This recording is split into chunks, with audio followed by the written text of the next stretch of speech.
Have you ever noticed that strange, almost painful paradox? The harder you try to be interesting, the more the room seems to lose interest.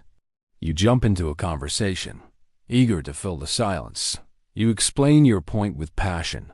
You try to impress with a clever story, and then you feel it. That subtle shift. The energy drains away. The connection fizzles out, and the conversation quietly dies. It's a feeling many of us know all too well. Then someone else in the room speaks. They say less. Their words are slower. Their tone is calmer. They aren't performing or fighting for the spotlight. And just like that, the entire focus of the room gravitates towards them. Everyone leans in. What is that?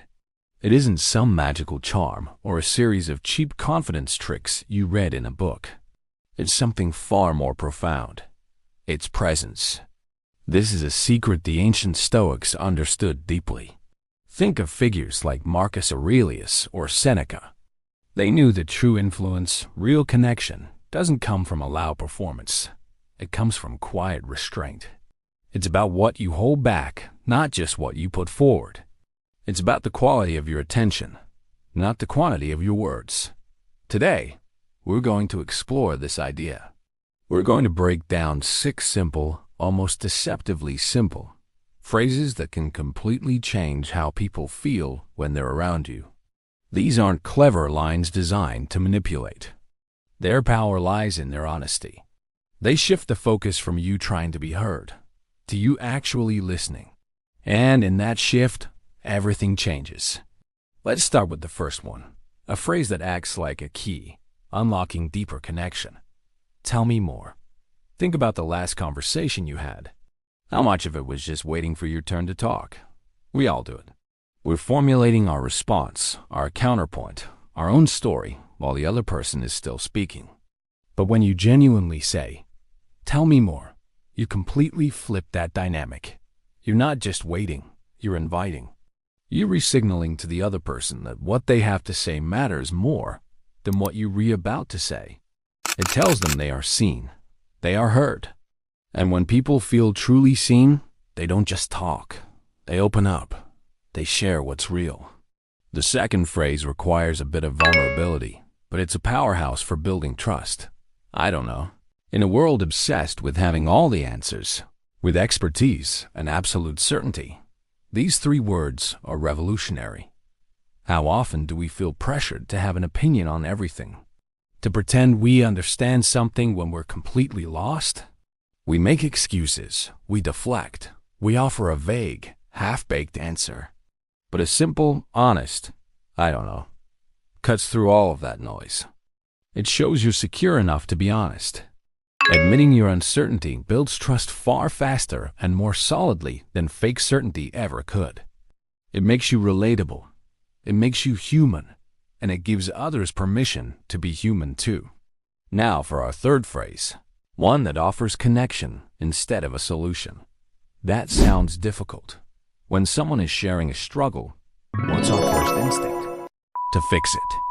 We jump in with advice, with solutions, with stories of how we overcame something similar. We mean well, but often that's not what the person needs. They don't need a hero. They need a witness.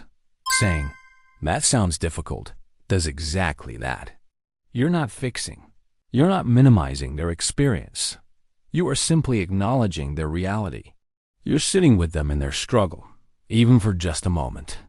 That act of pure empathy, of validation, is often more healing than any piece of advice you could ever offer. The fourth tool isn't a phrase at all. It's the most misunderstood and underutilized element in communication: silence. We're terrified of it. A pause in conversation feels like a failure, a void that must be filled immediately. So we rush. We fill the air with nervous chatter, with filler words, with anything to avoid the quiet. But the person who is comfortable with silence holds all the power. When you deliberately pause after someone speaks, it shows you're actually thinking about what they said. When you pause before you speak, it signals that your words are considered, that they have weight. Silence isn't emptiness. It's the space where listening happens. It's a sign of confidence. When you stop rushing to fill every gap, the words you do choose to say suddenly become 10 times more impactful. Our fifth phrase is one that should be used sparingly, which is precisely what makes it so powerful. I appreciate you. Notice the wording here. It's not, I appreciate what you did for me, or thanks for the help. Those are transactional. I appreciate you is about their being, not their doing. It recognizes someone's character, their energy, their presence in your life. It's a phrase that cuts straight to the heart because it's so rare.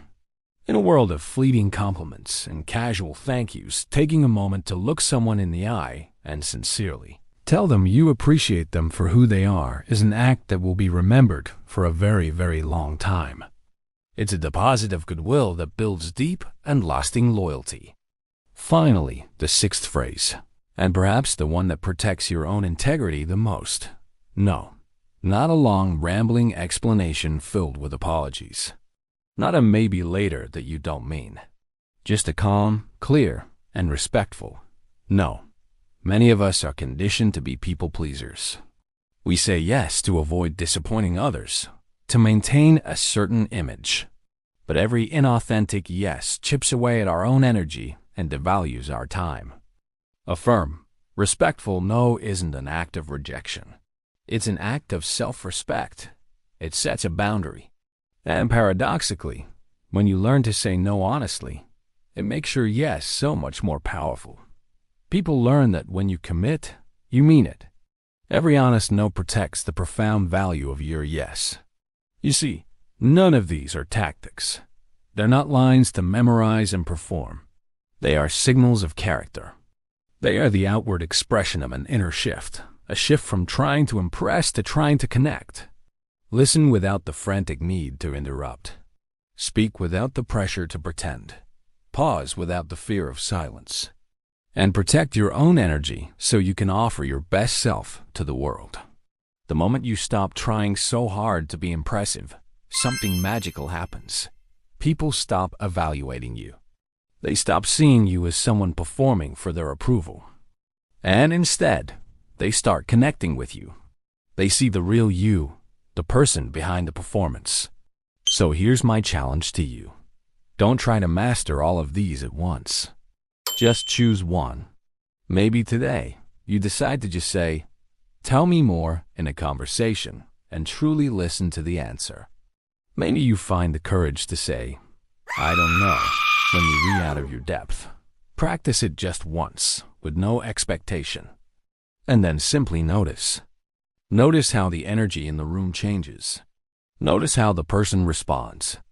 Notice how differently the world reacts when your words finally, truly carry weight. Thanks for watching. If you found value in this, subscribe for more insights on building a stronger, more meaningful life. See you in the next one.